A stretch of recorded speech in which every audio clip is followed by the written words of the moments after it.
2026 മമ്മൂട്ടിയുടെ മികച്ച പ്രൊജക്റ്റുകൾ വരുന്ന വർഷമാണ്. തുടക്കം അടൂർ ഗോപാലകൃഷ്ണന്റെ ചിത്രം ഷൂട്ടിംഗ് ഏകദേശം മമ്മൂട്ടിയുടെ ഭാഗങ്ങൾ തീരാറായി. അത് കഴിഞ്ഞ് ധനുഷിന്റെ D55 മമ്മൂട്ടി അഭിനയിക്കുന്നു.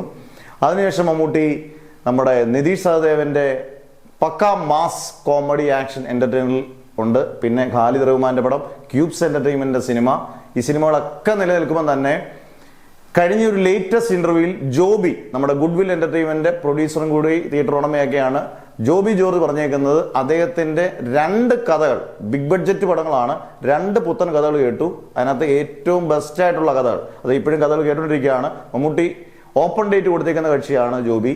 അന്നേരം അദ്ദേഹത്തിന്റെ പടത്തിൽ ഉറപ്പായിട്ടും കൺഫേം ആയിട്ട് അഭിനയിക്കുന്ന ഉറപ്പാണ്. ഒരുപക്ഷെ 2026 അവസാനമായിരിക്കാം, അല്ലെങ്കിൽ 2027 എന്തായാലും ചിത്രം ബിഗ് ബഡ്ജറ്റ് ചിത്രമാണ്, വലിയ ക്യാൻവാസിനാണ് ഒരുക്കുന്നത്, നല്ല ടെക്നീഷ്യന്മാരുടെ എല്ലാം കാണും എന്ന് അദ്ദേഹം പറയുകയും ചെയ്തു. എന്തായാലും കാത്തിരിക്കാം. കസബയ്ക്കും അബ്രഹാമിന്റെ സന്തതികൾക്കൊക്കെ ഒരു സൂപ്പർ ഹിറ്റ് സിനിമകളാണ്. ഇതൊക്കെ ശേഷം ഈ പറഞ്ഞ പോലെ ജോബി മമ്മൂട്ടി കൂട്ടുകെട്ടിന് വേണ്ടി കസബയിലെ കൂട്ട്, അബ്രഹാമിന്റെ സന്തതികളുടെ കൂട്ട്, നമുക്കൊരു ഉശിരൻ കഥാപാത്രം മമ്മൂട്ടിയിൽ നിന്ന് പ്രതീക്ഷിക്കാം.